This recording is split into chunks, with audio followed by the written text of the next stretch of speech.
Hello everyone, welcome back to my channel Wangxian lovers. और आज मैं आपके साथ Wangxian FF shameless boss fell in love with his pretty employee का next part share करने वाली हूँ। अगर आप मेरे चैनल पर न्यू हैं तो प्लीज़ मेरे चैनल को सब्सक्राइब, वीडियोस को लाइक कर दीजिएगा फॉर मोर वांगशियन एफएफ। तो चलिए फ्रेंड्स, हम आज का पार्ट शुरू करते हैं। इससे पहले वाले पार्ट में हमने देखा था कि सेचेन को वीइंग मिल चुका था और वो उसे लेकर हॉस्पिटल भी आ गए थे। सेचेन वांग जी से बहुत गुस्सा था क्योंकि वीइंग की ये हालत कहीं न कहीं वांग जी की वजह से थी, क्योंकि अगर वांग जी शिंगर से अच्छे से बिहेव करता तो वो वीइंग को किडनैप नहीं करवाती। ये सबको पता था कि वीइंग को किडनैप करवाने वाली शिंगर थी, लेकिन वो कुछ भी नहीं कर सकते थे, ना ही उनके पास कुछ प्रूफ था। और शिंगर ने वांग जी को न जाने क्या कहा है, क्या किया है उसने कि वांग जी इतना डर गया है कि वो कुछ भी नहीं कर रहा है। वीइंग को जब होश आया उसने वांग जी की ओर देखा, लेकिन वांग जी ने अपने फेस को टर्न कर लिया और वो हॉस्पिटल से बाहर आया और जल्दी से अपने कार में बैठकर वहां से चला गया। जब वी यिंग ने ये देखा तो उसकी आंखों से आंसू आने लगे। वी यिंग ने अपने मन में कहा कि वांग जी, तुम ऐसा क्यों कर रहे हो, मुझसे दूर क्यों जा रहे हो। वांग जी अपने घर आ गया था और उसने अपने आप को एक रूम के अंदर लॉक कर लिया था। और वहाँ वी यिंग ये सोच सोच कर ही उसका मन बहुत घबरा रहा था कि ऐसा क्या हो गया कि वांग जी उसके पास तक नहीं आया, वो उससे दूर चला गया। वी यिंग ये सोचकर बहुत ज़्यादा डरने लगता है। यानले ने कहा कि वी यिंग क्या हुआ। वी यिंग ने अपने सिर को ना में हिलाया। उसके बाद वी यिंग की सिस्टर यानले ने उसे टैबलेट्स दी और उसे फिर से सुला दिया। फिर करीबन रात को वी यिंग को फिर से होश आया। यानली उसके पास बैठी हुई थी। वी यिंग ने फिर से जब अपनी आइज़ को ओपन किया तो उसने रूम में चारों तरफ देखा। वांग जी फिर भी वहाँ नहीं था। वी यिंग फिर से सैड हो गया और अपने मन में कहा कि वांग जी, तुम मुझसे दूर क्यों जा रहे हो, मैं इतनी बुरी कंडीशन में हूँ, तुम एक बार भी मुझसे मिलने नहीं आए, तुमने मुझसे एक बार भी बात नहीं की। वांग जी, क्या हो गया, तुम कहाँ हो। वे यिंग बेड से उठने की कोशिश करता है, लेकिन तभी यान ली रूम का डोर ओपन कर देती है।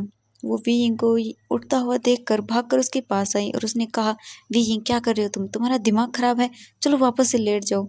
तो वी यिंग धीरे धीरे बोलने की कोशिश करने लगा और उसने कहा कि सीजे, मुझे जाना है यहाँ से। तो यानले ने कहा, वी यिंग चुपचाप लेट जाओ, मैंने कहा ना। वी यिंग अपनी सीजे की ऐसी आवाज़ सुनकर थोड़ा डर गया और वो फिर से अपने बेड पर लेट गया। यालने ने कहा, वी यिंग तुम कहीं नहीं जा सकते, हम 2 दिन बाद फिर से घर चलेंगे, हम हमारे घर चलेंगे वी यिंग, ठीक है, तुम जल्दी से ठीक हो जाओ। तुम नहीं जानते वी यिंग, तुम्हारी ऐसी कंडीशन देखकर मुझ पर क्या बीत रही है। वी यिंग ने कहा, आई एम सॉरी सीजे, ये सब मेरी वजह से हुआ है। तो यानले ने कहा कि नहीं, इसमें तुम्हारी कोई गलती नहीं है, बस तुम ठीक हो जाओ जल्दी से और मुझे कुछ नहीं चाहिए। मैं अब से तुम्हें कभी भी कहीं दूर नहीं जाने दूंगी, अपने पास रखूंगी। तो वी ने कहा, हाँ सीजे, मुझे कुछ नहीं होगा, आप चिंता मत करिए। ये बोलकर वी यिंग फिर से बेड पर लेट गया। वी यिंग ने थोड़ा हेजिटेट करते हुए अपनी सीजे से कहा कि सीजे, वांग जी। तो यानले ने कहा कि वी यिंग, मुझे नहीं पता कि वांग जी कहाँ है, वो कुछ घंटे पहले यहाँ था, लेकिन जब से तुम्हें होश आया है वो एक बार भी तुम्हें देखने के लिए हॉस्पिटल नहीं आया है। तो वी यिंग ने कहा, जी क्या हुआ है, आप जानती हैं। तो यानली ने कहा कि वी यिंग, मुझे नहीं पता कि वांग जी यहाँ क्यों नहीं आया, जब तुम ठीक हो जाओ तो तुम खुद ही उससे पूछ लेना। तो वी यिंग ने कहा कि हाँ ठीक है। इसके बाद वी यिंग अपनी आइज़ को बंद करता है और वो अपने मन में सोचता है कि वांग जी, तुम ऐसा क्यों कर रहे हो, तुम मुझे डरा रहे हो, प्लीज़ ऐसा मत करो वांग जी, प्लीज़ वापस आ जाओ। इसके बाद हमें दिखाया जाता है कि वांग जी पूरे 3 दिन तक वी यिंग हॉस्पिटल में रहा, लेकिन वांग जी एक बार भी वी यिंग को देखने नहीं आया। वी यिंग बहुत घबरा रहा था। वी यिंग ने अपनी सिस्टर यानली से, जियांग चैंग से सबसे पूछने की कोशिश की, लेकिन उन्होंने किसी ने भी वी यिंग को वांग जी के बारे में कुछ नहीं बताया। सिचेन भी वी यिंग से मिलने आते थे, लेकिन वो भी वांग जी के बारे में कोई बात नहीं करते थे और वी यिंग वांगजी के बारे में सीजन से पूछना ठीक नहीं समझता था। वे यिंग को अब उसकी सिस्टर घर ले आई थी। वे यिंग जब घर आया तो उसने देखा कि उसका फ़ोन तो उसके पास नहीं है। इसके बाद वे यिंग ने कहा कि सीजे, मुझे आप अपना फ़ोन दे सकती हैं? तो यानले ने कहा कि हाँ।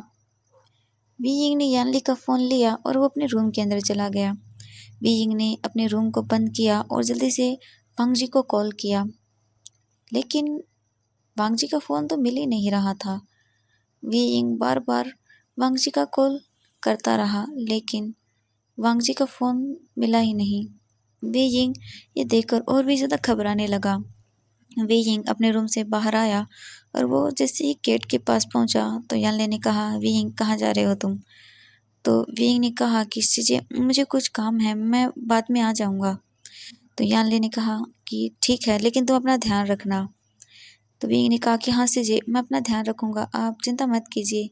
ये बोलकर वी यिंग जल्दी से घर से बाहर आया। वी यिंग जल्दी से वांगजी के घर की ओर निकल गया। उसने एक टैक्सी ली और जल्दी से वांगजी के घर की ओर निकला। वी यिंग कुछ देर बाद वांगजी के घर पहुंचा। जब वी यिंग घर के अंदर जाने लगा तो उसे बॉडीगार्ड्स ने रोक लिया। तो वी यिंग ने कहा कि क्या हुआ? तो बॉडीगार्ड ने कहा कि सर, आप अंदर नहीं जा सकते हैं। तो वी यिंग ने कहा, तुम जानते हो मैं कौन हूँ? तो बॉडीगार्ड ने कहा कि हाँ सर, हम जानते हैं, लेकिन हमें बॉस ने मना किया है कि वो आपको अंदर न आने दें। तो वी यिंग को ये सुनकर बहुत बड़ा शौक लगा और उसने कहा कि क्या, तुम्हें ये किसने कहा है? बॉडीगार्ड ने थोड़ा हेजिटेट करते हुए कहा कि सर, वो हमने मिसेस लैन ने कहा है। जब वी यिंग ने बॉडीगार्ड के मुंह से मिसेस लैन वर्ड सुना तो उसे और भी ज़्यादा शौक लगा। तो वी यिंग ने कहा कि मुझे वांगजी से मिलना है, तो साइड हटो। तो बॉडीगार्ड ने कहा कि आई एम सॉरी सर, लेकिन आप अंदर नहीं जा सकते हैं, हमें मना किया गया है। तो वी यिंग ने कहा कि चुपचाप साइड हट जाओ वरना। तो बॉडीगार्ड ने कहा कि I am sorry sir, please हमें माफ़ कर दीजिए, अगर हमने आपको अंदर जाने दिया तो प्लीज़ हमारी नौकरी चली जाएगी और हम ये नहीं चाहते हैं, प्लीज़ सर। तो वी यिंग फिर अंदर नहीं गया, वो वहीं गेट के बाहर बैठ गया। बॉडीगार्ड एक दूसरे से बातें करने लगे। उन्होंने कहा कि बेचारे की कितनी बुरी हालत है, उन्होंने हमें ऐसा करने को क्यों कहा? वो बॉस तो इनके साथ कितने अच्छे से बिहेव करते थे और ये तो कितने अच्छे हैं। दूसरे बॉडीगार्ड ने कहा कि हाँ, हम जानते हैं, लेकिन हम क्या कर सकते हैं इसमें, हमें जो ऑर्डर मिला है हमें वो तो करना होगा। तो उन्होंने कहा कि हाँ, आपने सही कहा। वी यिंग 2 घंटे तक वहीं बैठा रहा। तभी उनमें से एक बॉडीगार्ड वी यिंग के पास गया और उसने कहा कि सर, आप प्लीज़ यहाँ मत बैठिए, बॉस यहाँ नहीं आएंगे। तो वी यिंग ने कहा क्या? तो एक बॉडीगार्ड ने कहा कि हाँ सर, बॉस लगभग 20 दिन हो गए, लेकिन वो मेंशन में आते ही नहीं हैं। तो वी यिंग ने कहा तो फिर वो कहाँ गए? तो बॉडीगार्ड ने कहा कि सर, उनके नए घर के बारे में हमें नहीं पता है, लेकिन हम इतना जानते हैं कि बॉस अब यहाँ नहीं आते हैं और वो कहाँ रहते हैं ये भी हमें नहीं पता है। तो वी यिंग ने कहा कि ठीक है, कोई बात नहीं। इसके बाद वी यिंग फिर से वहाँ से अपने घर आ गया। जब यानली ने वी यिंग को देखा तो वो वी यिंग के पास गई और कहा कि वी यिंग, क्या हुआ, तुम ठीक तो हो ना वी यिंग? तो वी यिंग ने कहा हाँ सीजे, मैं ठीक हूँ। इसके बाद वी यिंग जल्दी से अपने रूम के अंदर चला गया। जैंग चैंग यानली के पास आया और कहा कि सीजे, आपने उसे बाहर क्यों जाने दिया? तो यानली ने कहा कि आचिंग, मैं जानती हूँ वी यिंग वांगजी से मिलने गया था, लेकिन जब से वी यिंग को होश आया था, वांगजी एक बार भी वी यिंग से मिलने नहीं आया। मैं नहीं जानती कि इनके बीच में क्या हुआ है, वी यिंग किडनैप क्यों हुआ, हम कुछ भी नहीं जानते हैं। और अब वांगजी ऐसा क्यों कर रहा है, मैं वी यिंग को ऐसे नहीं देख सकती हूँ। तो जैंग चैंग ने कहा कि सीजे, यही सही होगा कि वी यिंग अब वांगजी से न मिले। अगर उसे वी यिंग की चिंता होती तो वो वी यिंग को इस तरह से अकेला छोड़कर नहीं जाता। तो यानली ने कहा कि नहीं आचिंग, ऐसा नहीं है, वांगजी तो वी यिंग से तो जियांग चैंग ने कहा कि वो कुछ प्यार नहीं करता हमारे वीइंग से, वो बस हमारे वीइंग का यूज़ कर रहा था और कुछ भी नहीं। तो यानली ने कहा नहीं, ऐसा नहीं है। तो जियांग चैंग ने कहा कि सीजे ऐसा ही है, अगर उसे वीइंग की टेंशन होती या उसके बारे में थोड़ी सी फिक्र होती तो वो क्या एक बार वीइंग से मिलने नहीं आ सकता था। वीइंग से वो प्यार नहीं करता है। ये बोलकर जियांग चैंग अपना फ़ोन निकाला और उसे कुछ दिखाते हुए कहा कि ये देखिए। जब यानली ने जियांग चैंग के फ़ोन की ओर देखा तो उसने कहा कि ये तो जियांग चैंग ने कहा कि हाँ, यही थी, यही है उसका प्यार। देखा आपने वो क्या कर रहा है। तो यानले ने कहा कि अगर वी ने ये देखा तो वो ये सहन नहीं कर पाएगा आचिंग।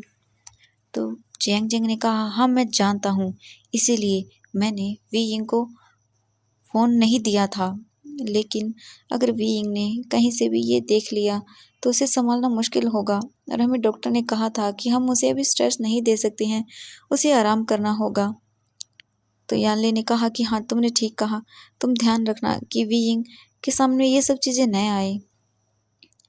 तो जियांग चैंग ने कहा कि हाँ सीजे, मैं ध्यान रखूँगा। अब हम वी यिंग को हर्ट होने नहीं देंगे और उस वांग जी को मैं अब वी यिंग के पास भी नहीं आने दूंगा। तो यानले ने कहा कि आचिंग, तुम बहुत केयर करने लगे हो वी यिंग की। तो जियांग चैंग ने कहा कि सीजे, मैं जानता हूँ कि पहले मैं इतनी केयर नहीं करता था, लेकिन जब वी यिंग यहाँ से चला गया, जब वी यिंग हमें नहीं मिला, तब मुझे पता चला कि वी यिंग हमारी लाइफ में कितना इम्पोर्टेंट है। जब यानले ने जियांग चैंग की ये बातों को सुना तो उसने कहा कि आचिंग, मैं बहुत खुश हूँ कि अब तुम्हें वी यिंग की फ़िक्र होने लगी है। तो जियांग चैंग ने कहा कि हाँ सीजे।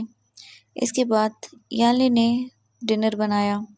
डिनर बनाकर यानली वी यिंग के पास गई और उसके डोर को नॉक करते हुए बोली, आशियन प्लीज़ बाहर आ जाओ, हम डिनर करेंगे। तो वी यिंग ने कहा कि सीजे, मुझे नहीं करना डिनर। तो यानले ने कहा कि वी यिंग, चुपचाप बाहर आओ, अभी तो तुम ठीक हुए हो और तुम ये सब कर रहे हो, फिर मुझे तुम्हें टैबलेट्स भी देनी है। तो वी यिंग ने कहा लेकिन सीजे। तो यानले ने कहा कि वी यिंग, तुम डोर ओपन करते हो या फिर। तो वी यिंग ने कहा ठीक है। इसके बाद वी यिंग ने जल्दी से डोर को ओपन कर दिया। यानले ने वी यिंग का हाथ पकड़ा और वो उसे डिनर टेबल पर लेकर आई। यानले ने वी यिंग को टेबल पर बैठाया और कहा कि चलो जल्दी से खाना खाओ। वी यिंग खाना तो खा रहा था, लेकिन वो अपने मन से नहीं खा रहा था। वी यिंग बस चुपचाप वहाँ बैठा हुआ था और थोड़ा थोड़ा खाना खा रहा था। जब यानली और जियांग चैंग ने ये देखा तो उन्होंने कहा कि वी यिंग, क्या हुआ, तुम खाना क्यों नहीं खा रहे हो ठीक से। तो वी यिंग ने कहा कि नहीं सीजे, कुछ नहीं है, मैं बस खा रहा हूँ। तो जियांग चैंग ने कहा कि हाँ जल्दी करो और चुपचाप ये सारा खाना खा लो। तो वी यिंग ने कहा हाँ, खा रहा हूँ ना। इसके बाद वी यिंग खाना खाने लगा। वी यिंग ने खाना खाते हुए यानली से कहा कि इस चीज़ें, क्या आपको पता है कि वांग जी कहाँ है। तो यानले ने कहा कि वी यिंग, मुझे नहीं पता वो कहाँ है। जियांग चैंग गुस्से में कुछ बोलने ही वाला था, तभी यानले ने टेबल के नीचे से जियांग चैंग का हाथ पकड़ लिया और उसे ना कुछ बोलने के लिए मना कर दिया। जियांग चैंग चुपचाप वहीं बैठा रहा और डिनर करने लगा। वी यिंग ने अपने डिनर को कंप्लीट किया और उसके बाद वी यिंग फिर से अपने रूम के अंदर चला गया। वी यिंग अपने रूम के अंदर आया और उसने कहा कि मैं मॉर्निंग को ऑफिस जाऊंगा, तब तो मैं तुमसे मिल ही लूँगा। वी यिंग को ऑफिस का नाम सुनते ही याद आया कि उसके पास मिस्टर हान का नंबर है।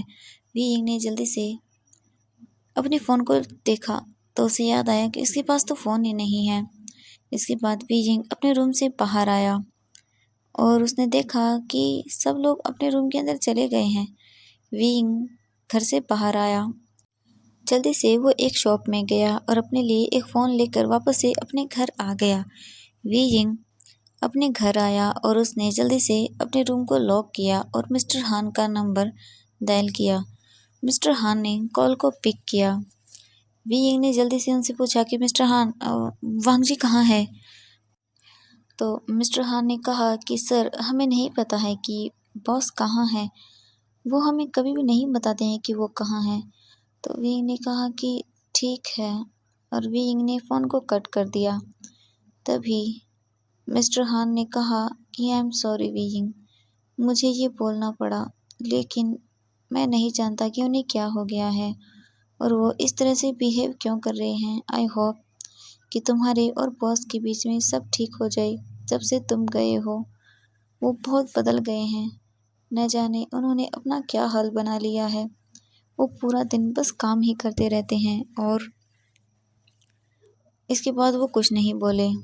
और दूसरी तरफ हमें दिखाया जाता है कि वी यिंग को बिल्कुल भी नींद नहीं आ रही थी। वो बार बार वांग जी के बारे में सोचे जा रहा था। उसने अपने मन में कहा कि वांग जी, तुम ऐसा कैसे कर सकते हो मेरे साथ? तुम मुझसे दूर कैसे जा सकते हो वांग जी? तुमने ये क्यों किया? क्या तुम सच में मुझसे प्यार भी करते हो या नहीं, या वो सिर्फ बकवास था? वी यिंग ये सोचकर उसकी आंखों से आंसू आने लगे। वी यिंग ने कहा कि वांग जी, क्या तुम्हें बिल्कुल भी मेरी फिक्र नहीं है? तुम एक बार भी मुझसे मिलने नहीं आए, तुम ऐसा क्यों कर रहे हो? वी यिंग बस यही सोच सोचकर परेशान हुए जा रहा था। ये सब सोचते ही सोचते वी यिंग को नींद आ गई। वी यिंग जल्दी से मॉर्निंग में उठा और वो जल्दी से रेडी होकर अपने रूम से बाहर आया। जब यान ली और जियांग चैंग ने वी यिंग को ऐसे रेडी देखा तो उन्होंने कहा कि वी यिंग, कहाँ जा रहे हो तुम? तो वी यिंग ने कहा कि सीजे, मैं ऑफिस जा रहा हूँ। तो जियांग चैंग ने कहा कि नहीं, तुम ऑफिस नहीं जा सकते हो वी यिंग। तो वी यिंग ने कहा कि क्या हुआ? तो जियांग चैंग ने कहा कि अभी तुम्हें रेस्ट करना चाहिए, तुम इतनी जल्दी ठीक नहीं हुए हो। तो वी यिंग ने कहा लेकिन मैं ठीक हूँ और मेरा काम भी ज़रूरी है। तो जियांग चैंग ने कहा नहीं, वो ज़रूरी नहीं है, तुम ज़रूरी हो, तुम्हारी हेल्थ इंपॉर्टेंट है। तो वी यिंग ने कहा कि प्लीज़ नहीं, मैं ठीक हूँ, मुझे जाने दीजिए आप लोग। वो दोनों वी यिंग को नहीं रोक पाए। वी यिंग एक टैक्सी लेकर जल्दी से ऑफिस में पहुंचा। वी यिंग ने देखा कि यहाँ बहुत सारी चीज़ें बदल गई हैं। वी यिंग ऑफिस के अंदर जाते हुए सोचने लगा कि सब पहली बार हुआ है कि वी यिंग को ऐसे टैक्सी से ऑफिस आना पड़ा। वांग जी आखिर गया कहाँ? क्या हो गया है उसे? वी यिंग जब ऑफिस के अंदर आया तो उसने देखा कि सब लोग उसे बहुत ही ज़्यादा घूर घूर कर देख रहे थे। वी यिंग को बहुत अजीब सा फील होने लगा। वी यिंग बहुत ज़्यादा टेंशन में आने लगा कि ये ऑफिस के सब लोग उसे इस तरह से क्यों देख रहे हैं। इसके बाद मिस्टर हान को ने जब वी यिंग को देखा तो वो उसके पास गए और कहा कि सर आप। तो वी यिंग ने कहा कि हाँ, क्या हुआ? क्या मैं ऑफिस नहीं आ सकता हूँ? तो मिस्टर हान ने कहा कि नहीं, आप आ सकते हैं, लेकिन। तो वी यिंग ने कहा लेकिन कुछ नहीं, मैं ऑफिस आ गया हूँ ना। ये बोलकर वी यिंग ने वांग जी के ऑफिस का डोर ओपन कर दिया। तो मिस्टर हान ने कहा कि सर आप अंदर नहीं जा सकते हैं, प्लीज़ आप ऐसा ऐसा मत कीजिए। तो वी यिंग ने कहा क्या हो गया? मैं अपनी कैबिन में ही तो जा रहा हूँ। ये बोलकर वी यिंग कैबिन के अंदर चला गया। वी यिंग कैबिन के अंदर जाते हुए बोला कि क्या आप भी मिस्टर हान ऐसे क्या बोल रहे हैं आप? वी यिंग अचानक से रुक गया। उसके सामने जो था, वी यिंग वो सब सोचना भी नहीं चाहता था। वी यिंग की आंखों से आंसू आने लगे। वी यिंग ने अपनी कपकपाती हुई आवाज़ में कहा वांग जी। जब वांग जी ने वी यिंग की ओर देखा तो वांग जी भी शॉक रह गया। तो फ्रेंड्स, आज के लिए बस इतना ही। नेक्स्ट पार्ट के लिए वेट कीजिएगा। Thank you so much friends मेरी वीडियो देखने के लिए। तो हमें नेक्स्ट पार्ट में देखना होगा कि आखिर वी यिंग ने ऐसा क्या देख लिया, आखिर ऐसा क्या हो गया। तो फ्रेंड्स, नेक्स्ट पार्ट के लिए वेट कीजिएगा। Thank you so much.